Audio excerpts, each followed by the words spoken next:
I have to cut my talk short this morning because we don't have enough time. However, I think there is a connection between Professor Kazashi's talk and my talk, and our concerns are the same. My concern is about migration or immigrants. However, it's connected to his talk in the sense that we want to talk about certain terms that I will use for this talk, which not everyone might be familiar with. So let me just go through all the elements or factors very quickly of what I want to discuss this morning. So first of all, language is important. Before we even talk about solutions, the way we use language is very important.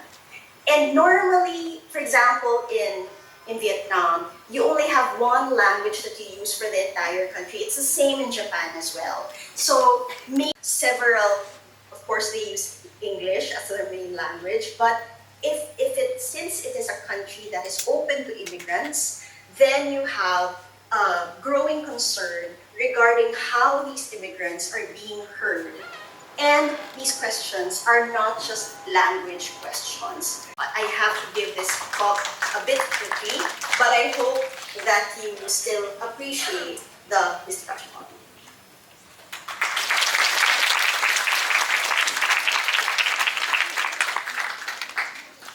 Okay, so thank you very much, Karen, for your wonderful presentation.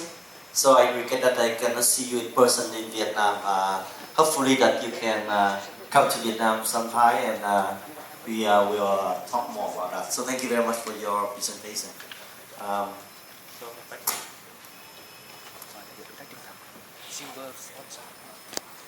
the same. My concern is about migration or immigrants. However, it's connected to his talk in the sense that we want to talk about how we can articulate solutions. So first of all, language is important. Before we even talk about spaces, and we come together to talk to one another, there are many things that we can accomplish.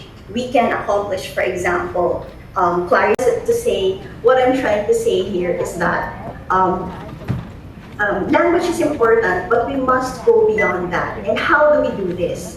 So mindfulness and intercultural understanding.